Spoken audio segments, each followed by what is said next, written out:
noite a todas. Como é bom a gente dizer só todas, não tem que dizer todos e todas. Né? Esse livro, né, é muito importante, essa iniciativa da editora Movimento de fazer a publicação do livro da Rosa, porque embora ele tenha sido escrito, publicado a primeira vez em 1899, ele é extremamente atual.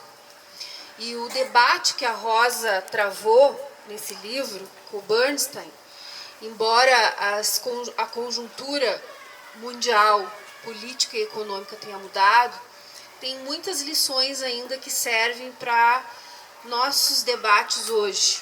Debates que têm a ver, sim, com o tipo de feminismo que nós defendemos, porque o nosso feminismo, ele é um feminismo engajado numa mudança estrutural.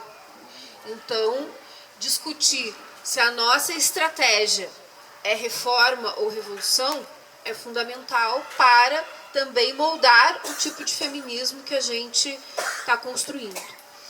E naquele momento histórico em que o Bernstein começou a teorizar, o Bernstein foi o primeiro grande teórico do reformismo. Primeiro ele era um grande teórico do marxismo, né?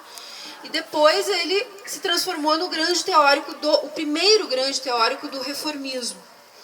E as teses reformistas dele tinham uma conexão com a realidade da economia mundial naquele momento, porque vocês imaginem, em 1899, o capitalismo estava nos seus primórdios de desenvolvimento. Tá?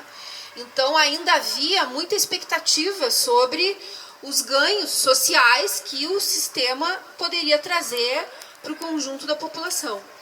Então, o Bernstein desenvolve toda uma tese, vocês vão ler depois no livro, mostrando que existem meios de adaptação do capitalismo que possibilitam que se chegue, que não se derrote esse sistema economicamente.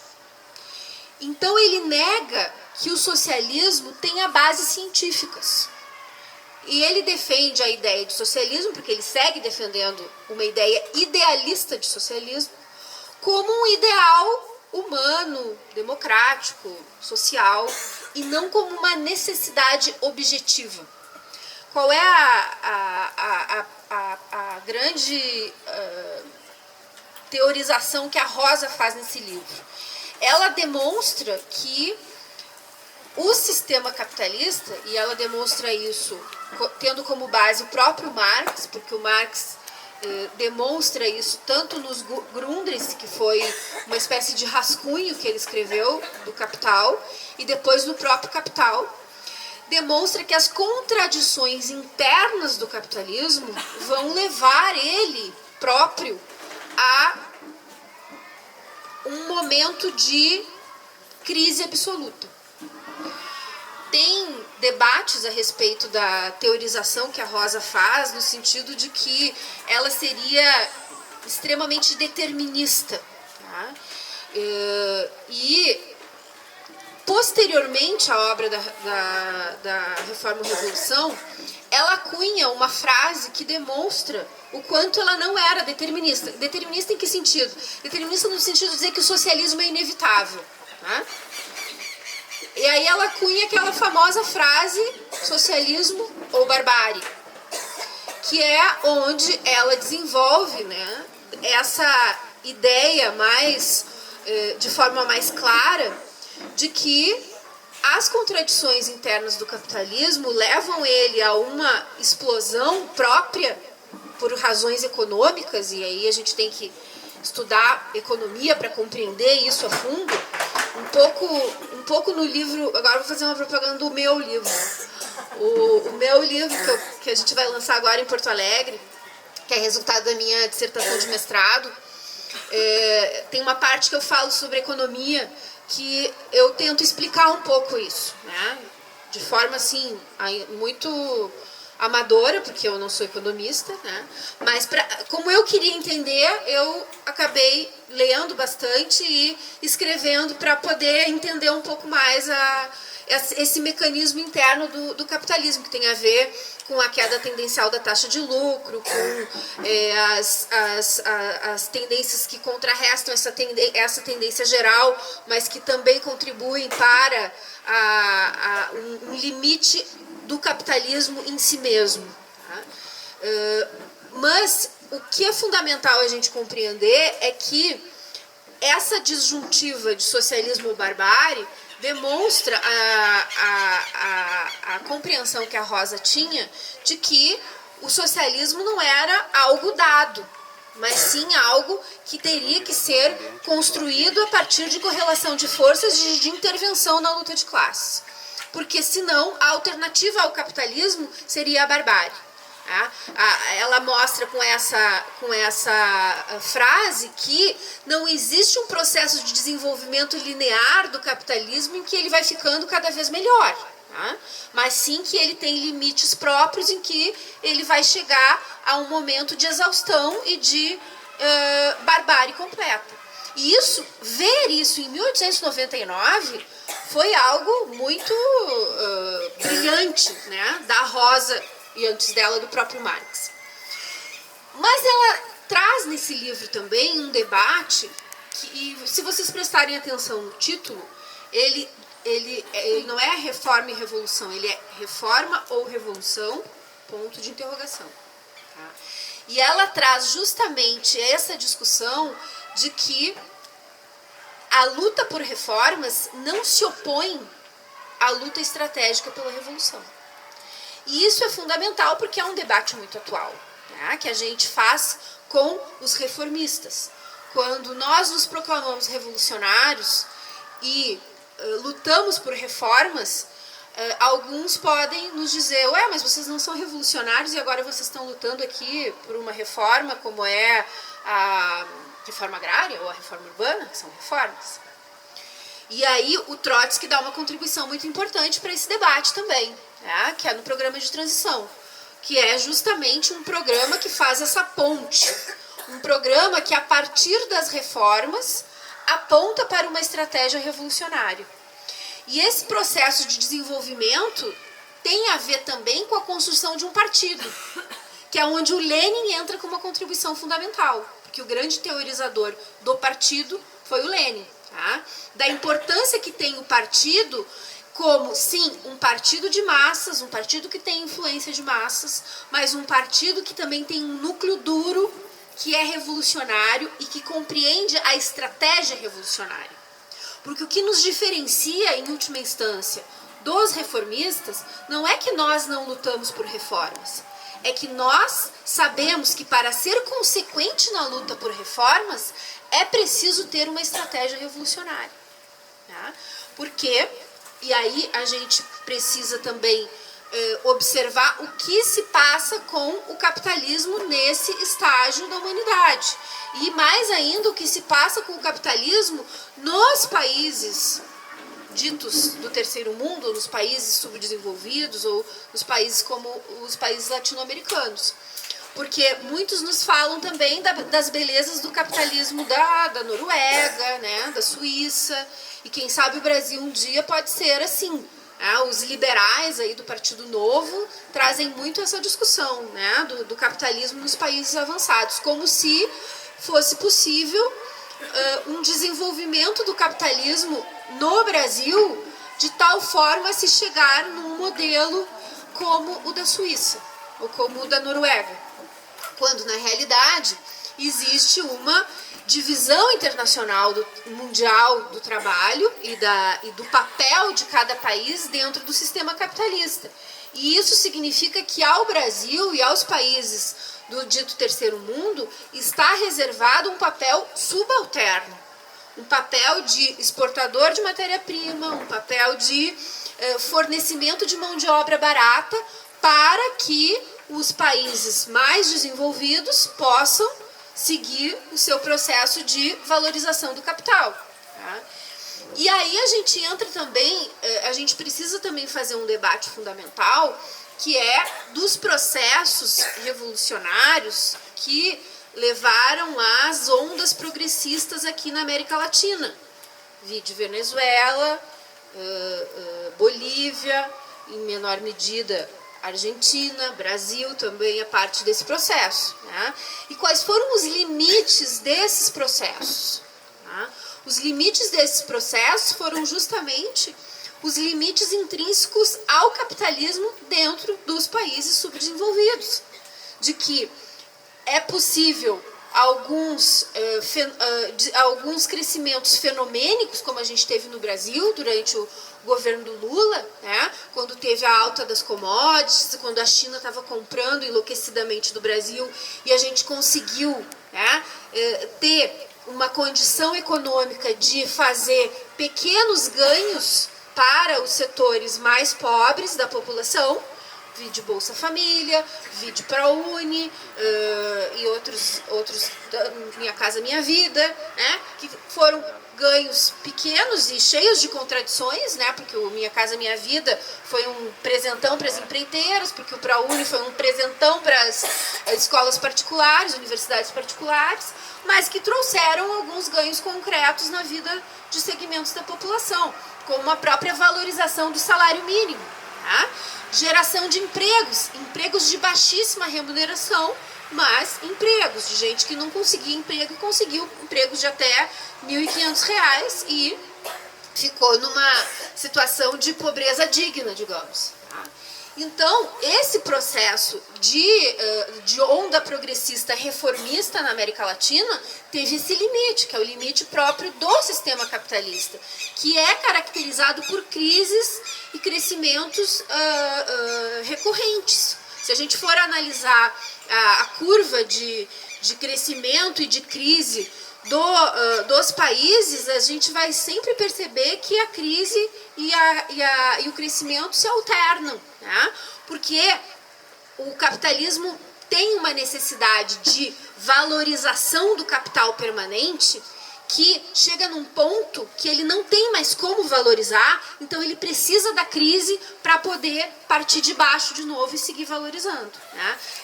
As guerras, por exemplo, fazem parte dessa necessidade. A guerra é uma necessidade do sistema capitalista, porque ela destrói para depois reconstruir. Né? O Bush, quando decidiu fazer a guerra do Iraque, pressionado pela indústria armamentista, tinha a ver também com a situação econômica dos Estados Unidos, que precisava dessa ajuda, né, do crescimento econômico via indústria armamentista. Então tem todo um debate econômico aí que é bem complexo, mas que é muito importante da gente compreender para entender também que a estratégia socialista ela é uma necessidade real e não apenas uma ideia generosa. Tá? Porque se a gente pensar no socialismo apenas como uma ideia generosa, aí ele vira aquela coisa que a gente brinca que é o socialista dos dias de festa. Né? Ah, é muito lindo, mas a vida real é o pragmatismo puro. Tá? Não, o socialismo é uma necessidade objetiva porque se nós não conseguirmos conduzir esse processo de destruição do capitalismo para uma alternativa socialista, nós chegaremos na barbárie. E é isso que a Rosa Luxemburgo não fala essa frase neste livro, mas demonstra isso ao longo da explicação que ela dá. Outro tema muito importante nesse debate de reforma ou revolução, que não está tão aprofundado nesse livro, mas que é um tema também muito necessário e que eu também abordo no meu livro da dissertação, que é sobre o Estado. Qual é o papel do Estado? Porque quando a gente olha para o que ocorreu com o PT, que chegou ao poder cheio de boas intenções, né, e dizendo que ia fazer mudanças e que ia mudar o modo de fazer política e de que ia combater a corrupção, enfim, e de que ia desprivatizar o Estado, né, a gente percebe que havia ali, se a gente for olhar os teóricos também que deram base a toda a construção do lulismo, a gente vai ver que ali tem uma concepção reformista do Estado. Tá? Como se o Estado fosse um instrumento neutro à disposição de qualquer classe que chegue no poder e que possa, então, usá-lo de acordo com seus interesses. Tá? E a tese que eu explico nesse meu livro, que é a tese do Lenin e também de alguns teóricos posteriores ao Lenin que aprofundam isso, o Althusser, e depois outros ainda que são mais recentes e que desenvolvem também a teoria do Estado mais atual, né? Porque o Estado, como ele se apresentava na época do Lenin, é completamente diferente de como ele se apresenta hoje, mas é a ideia de que o Estado, o Lenin tinha uma definição que era o Estado é um comitê de negócios da burguesia, tá? Que na verdade seria o agente direto de garantia dos interesses da burguesia. Depois, alguns autores, como o Althusser, desenvolvem um pouco mais essa tese, inclusive se amparando no Marx, tá? Quando ele escreve o 18 Brumário, que é uma obra muito interessante do Marx também, que fala sobre o Estado, ele demonstra que o Estado pode aparecer como um instrumento separado da burguesia, e a gente hoje vê claramente isso. Não são os burgueses que estão, hoje até são com o Bolsonaro, né? Mas com o Lula, não eram diretamente os burgueses que estavam no comando do Estado, mas ele está a serviço da valorização do capital, da manutenção do sistema capitalista.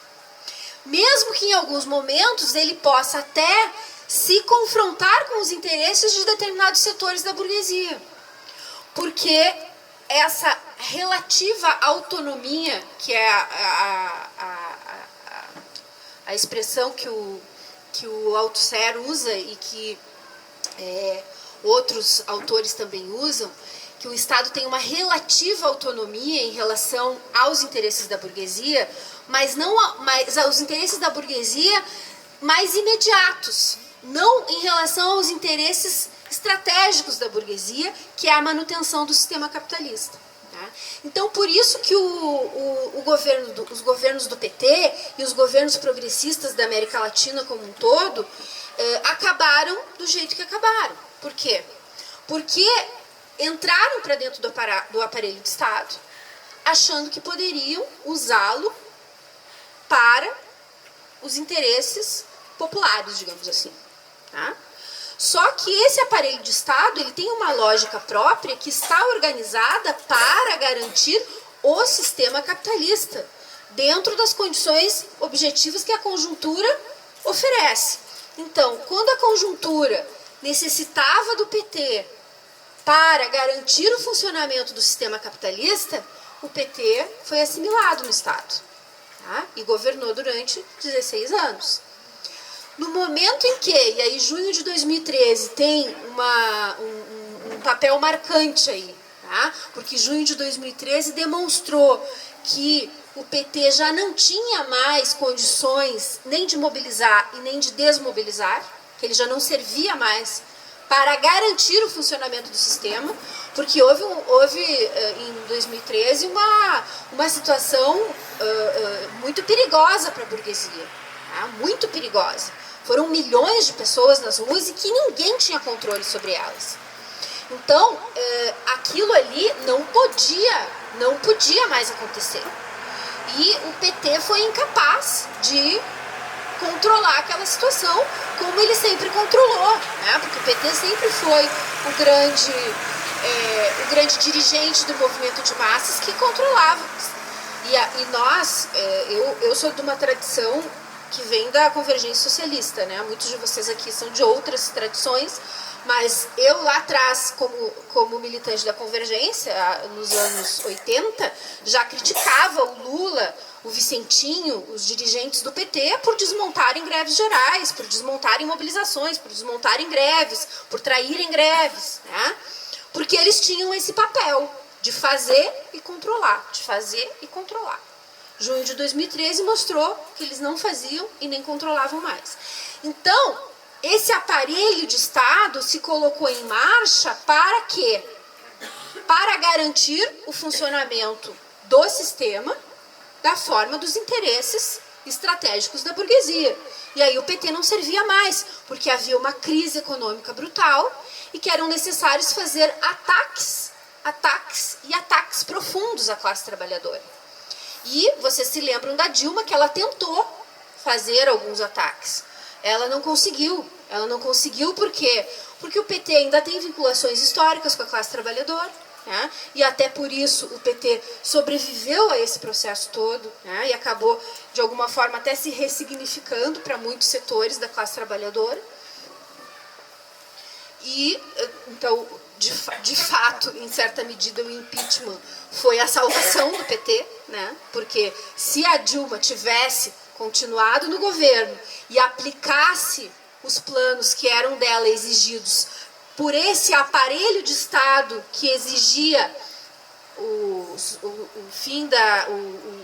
a garantia de um superávit primário para pagar juros da dívida, né? E aí entra todo esse papel do capital especulativo hoje em dia, né? E o papel que tem a garantia de pagamento de juros dentro do funcionamento do sistema, porque inclusive as empresas produtivas que produzem realmente alguma coisa estão também vinculadas ao mercado de capitais, estão também vinculadas ao capital especulativo. Então elas fazem parte também desse sistema. Então a garantia de continuar esse fluxo de capital especulativo nas veias do sistema era fundamental. E o tamanho da crise econômica que estava se avizinhando, já se expressando de forma ainda inicial, mas muito clara ali na Dilma, demonstrava que era preciso fazer ataques profundos à classe trabalhadora para poder garantir esse fluxo sanguíneo do capital especulativo sustentando o sistema. E, então, eles chegaram à conclusão de que o impeachment era necessário. Quando a Dilma anuncia que vai botar o Levi e tudo mais, ainda não havia essa decisão da burguesia de tirar a Dilma. Eles estavam tentando fazer pelo melhor caminho para garantir os seus interesses. Se a Dilma tivesse conseguido levar adiante, provavelmente o impeachment não tivesse acontecido. Mas, dadas essas condições objetivas, eles então decidem tirar a Dilma para garantir o fluxo do capital e esse processo de valorização que garante o funcionamento do capitalismo e os lucros, né, dos grandes bancos, das grandes empresas e de todo o sistema. Isso é parte da discussão sobre reforma ou revolução. Porque se a gente não compreender que a chegada no poder de um partido de esquerda, de um partido progressista, não garante a transformação estrutural dentro desse modelo e dessa estrutura de Estado, de regime e de sistema, a gente corre o risco também de repetir os mesmos processos, né? E hoje a gente está numa situação difícil também desse ponto de vista, porque o PSOL não conseguiu se destacar como uma alternativa dentro desse processo do impeachment da Dilma. Muito pela questão de que ficou colado na Dilma. Vocês se lembram do debate que a gente fez sobre eleições gerais naquele momento, né? Inclusive agora esse debate vai voltar, né? E aquela brincadeira que a gente fala do a vingança é um prato que se come frio, tá chegando a nossa hora. Por quê? Porque tá entrando a discussão do fora Bolsonaro. Vocês viram hoje o Fortalecer falando do fora Bolsonaro, né? Bom, nós somos a favor da discussão do fora Bolsonaro, mas dentro de um debate que é o quê? Nós sabemos que essa consigna de fora Bolsonaro não é ainda uma consigna para ação imediata. Não há correlação de forças possível hoje para derrubar o Bolsonaro. Mas, se fosse para ser de fato uma consigna para ação, ela teria que vir complementada por uma consigna pela positiva. E qual seria a consigna pela positiva? Única possível dentro dessa correlação de forças atual num país como o Brasil? Eleições. Tá?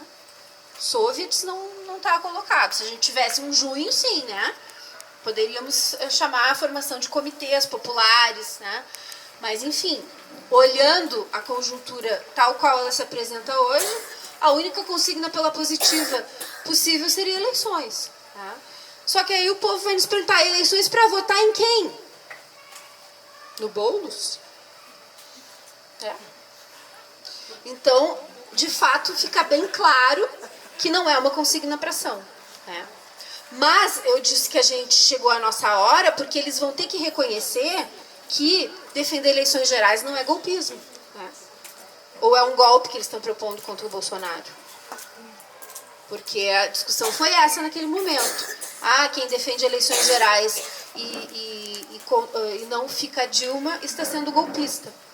Aliás, essa é uma ótima discussão também, porque ela tem a ver com todo esse debate sobre o Estado democrático de direito, né, que virou a grande consigna da esquerda brasileira, a defesa do Estado democrático de direito, como se ele fosse democrático e como se ele fosse de direito para todos, né, quando a gente sabe que não é assim que funciona. O Estado democrático de direito é o Estado burguês, é o Estado burguês o Estado capitalista que garante o funcionamento do sistema capitalista. E ele cede mais ou menos liberdades democráticas de acordo com a correlação de forças.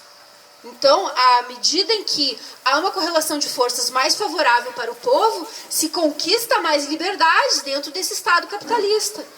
À medida que há uma correlação menos favorável, como nós estamos agora, a gente tem o risco de perder liberdades democráticas.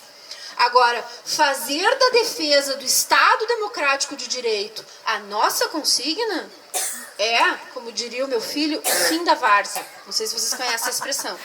O fim da várzea. A várzea é onde se joga futebol nos piores lugares, né? É o fim da várzea. Porque o Estado democrático de direito não é o nosso Estado. Nós queremos destruir o Estado capitalista, nós queremos destruir o Estado burguês, nós queremos destruir este Estado democrático de direito. Não para ter um Estado ditatorial, não para ter um Estado repressor, mas para chegar a um Estado... Aí tem todo um debate sobre o Estado, né? Porque o Lenin dizia que não existe Estado popular, não existe Estado operário, existe um Estado de transição, tá? Que é um Estado que está controlado pelo povo, e, ao ser controlado pelo povo, ele vai fenecendo no seu papel. Ou quando nós defendemos não ao impeachment e eleições gerais, nós não estávamos, naquele momento, defendendo o fim do Estado democrático de direito. Nós estávamos colocando este Estado, dito democrático de direito, a serviço de uma proposta mais democrática. Nós estávamos tentando alargar as possibilidades de participação popular dentro desse Estado. Tá? E eles que enxergavam só o Estado democrático burguês, o Estado democrático de direito, dentro da sua formalidade constitucional, diziam que era golpe.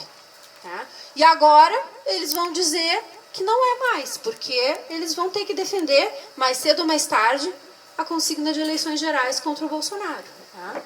Então é todo um debate aí que vai se avizinhar também sobre essa questão do fora Bolsonaro e do que vem no lugar do Bolsonaro. Porque todo mundo ficou pensando isso ali quando a Berna falou do fora Bolsonaro. O que vem no lugar do Bolsonaro? É o Mourão?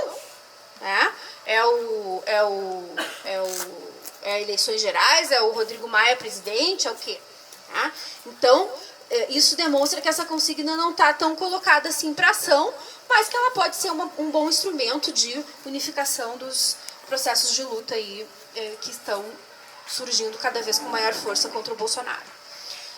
Para concluir, então, eu acho que é importante a gente compreender que o debate sobre reforma ou revolução, que está no livro, ele ocorreu num momento histórico em que os reformistas eles ainda defendiam a possibilidade de chegar gradualmente ao socialismo. Né? O Bernstein dizia isso também.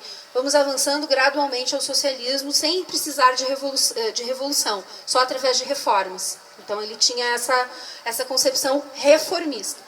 Hoje os reformistas estão atrás do Bernstein ainda, né? Porque eles já não acreditam mais no socialismo. Eles dizem que o socialismo é uma utopia, é um ideal, né, que não tem condições de se realizar e que o negócio é fazer reformas dentro do sistema capitalista, um capitalismo com um rosto mais humano. Algumas falas ali na defesa de tese chegaram a dialogar com essa lógica, né, de um sistema melhor. É claro que todos nós temos que lutar por um sistema melhor. Temos que lutar pela reforma agrária, pela reforma urbana, por aumento salarial, por direitos previdenciários, por direitos trabalhistas. Mas se nós perdemos a estratégia revolucionária, se nós perdemos a estratégia socialista, nós nos transformamos em meros defensores da ordem. Tá? E o grande limite desses governos progressistas da América Latina nesses últimos anos foi esse. Foi tentar fazer mudanças dentro da ordem e não derrubar esta ordem. De uma certa forma, a única maneira de fazer mudanças estruturais é criar desordem. É criar desordem. E a partir dessa desordem, reconstruir uma nova ordem. E, bom, isso a gente tem que traduzir numa linguagem compreensível para as pessoas. Porque se a gente sair por aí dizendo que queremos a desordem, nós vamos nos liquidar também, né? Então a gente tem que saber dialogar com as pessoas de acordo com o seu nível de consciência, mas ter a nossa própria compreensão desse processo e a nossa própria estratégia. Tá? E é nesse momento em que o mês vai fazer 20 anos, é um momento importante também da gente refletir sobre isso, porque nós sabemos que nós não somos a única organização revolucionária dentro do PSOL, existem várias outras, inclusive nossas organizações irmãs da Quarta Internacional, está aqui as gurias da Comuna nos prestigiando, que somos várias organizações que temos essa concepção estratégica revolucionária dentro do PSOL. Tá? E precisamos ter uma política comum dentro do PSOL para poder enfrentar as tendências cada vez mais fortes do reformismo sem reformas. Tá? Porque esse reformismo, na atual fase do sistema capitalista, é o reformismo sem reformas. A social-democracia, que foi reformista na Europa, era num momento em que o capitalismo ainda estava dando, né? A classe estava ganhando. Então por isso o reformismo foi tão forte também. Todos os partidos da social-democracia se transformaram em partidos muito fortes, reformistas, porque havia ganhos e reformas sendo possíveis. O Lula também se fortaleceu muito por causa disso, porque ele conseguiu de fato fazer algumas reformas, mesmo precárias, pequenas e precárias também no sentido de que rapidamente se esvaíram, né? Porque foram reformas que não tinham nenhum lastro estrutural. Enquanto que a nossa luta por reformas passa por uma luta também que é estrutural contra o sistema e contra essa ordem, que é uma verdadeira desordem para a maioria do nosso povo. Então, esse é um debate fundamental. Espero que eu tenha ajudado, quem sabe, a criar mais confusão na cabeça de vocês, para que vocês leiam o livro, depois leiam o meu também, e a gente continue debatendo.